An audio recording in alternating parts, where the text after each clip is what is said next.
Ever feel like you're drifting through life, tossed around by things you can't control?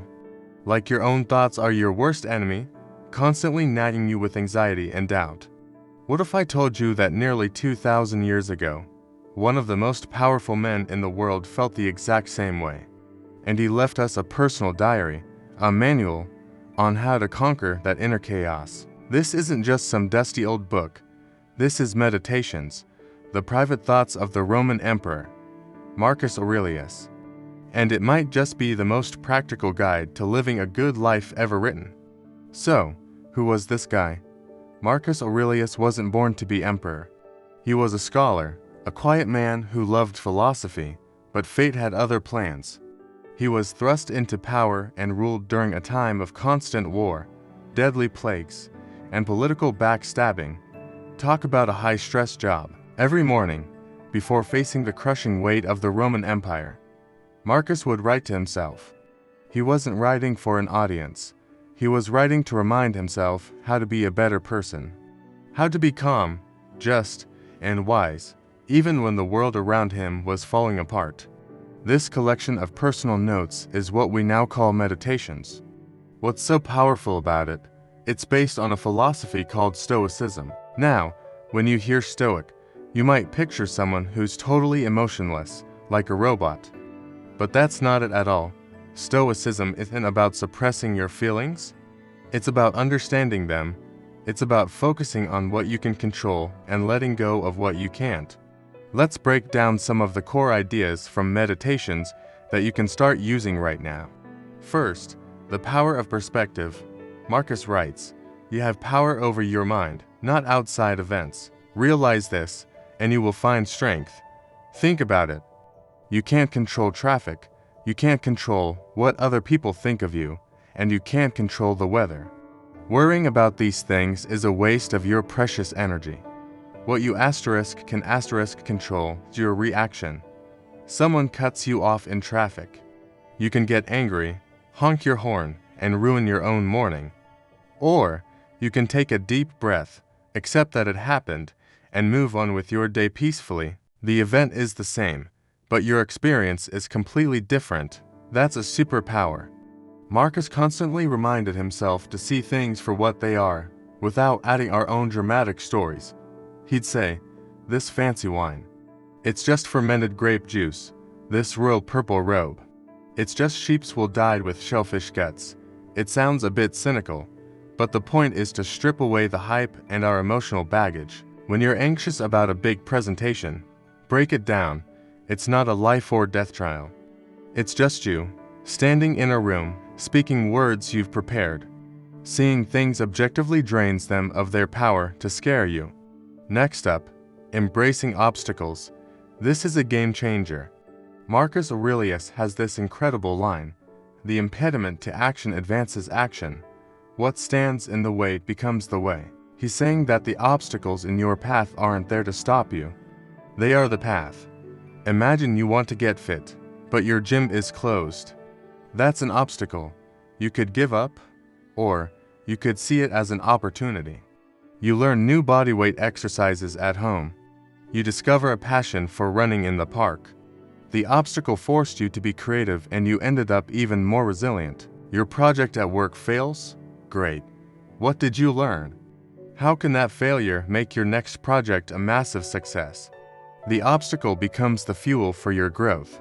It's a complete mindset shift from "oh no, a problem," to "okay, an opportunity. What can I do with this?" Another key lesson is the idea of Memento Mori, which is Latin for "remember, you will die." It sounds morbid, but it's actually incredibly motivating. Marcus wasn't trying to be depressing. He was trying to create urgency and appreciation. Knowing that our time is limited is the ultimate cure for procrastination and worrying about trivial things. Why are you wasting today arguing on the internet or stressing about something that won't matter in a year? Life is short. This moment is all you have. Memento Mori pushes you to live with purpose, to be present, to tell people you love them, and to do the things that truly matter to you. Don't put off your life for some imaginary someday. Someday, a guaranteed. Today is, and finally, there's the importance of living in accordance with nature. For the Stoics, this meant two things. First, your human nature, which is to be rational and social.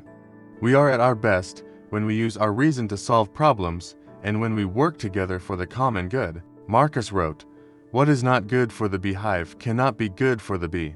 He believed we are all part of a larger whole. Being kind, being helpful, being a good citizen, this isn't just a nice thing to do. It's essential to our own happiness. When you help someone else, you are also helping yourself. Second, it means accepting the nature of the universe. Things happen, good things, bad things. People are born, people die, seasons change. The Stoics saw this as a perfect, interconnected system. Fighting against it is like a dog tied to a cart, trying to run in the opposite direction. It only causes suffering. Instead, if you learn to work with the flow of life, to accept what happens and adapt, you find peace. This is the famous Stoic acceptance. It's not passive resignation. It's an active, intelligent alignment with reality. So, how can you bring these ancient ideas into your modern life? Start a journal. Just like Marcus, you don't have to call it meditations. Just spend a few minutes each morning or evening writing down your thoughts. What are you worried about? Break it down.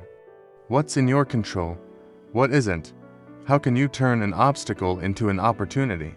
This simple practice can bring incredible clarity. Practice negative visualization. Imagine for a moment that you lost something you value: your job, your phone, a relationship. It's not about dwelling on the negative. It's about cultivating gratitude for what you have right now. When you get it back in your mind, you appreciate it so much more. Finally, practice voluntary discomfort. Take a cold shower, skip a meal occasionally, intentionally do something that's a little bit hard. This builds mental toughness.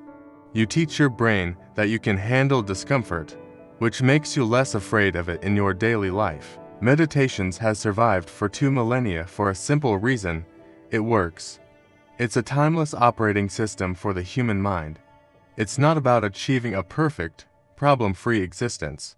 It's about building the inner strength, the resilience, and the wisdom to navigate the messy, beautiful, and unpredictable journey of life with grace and tranquility.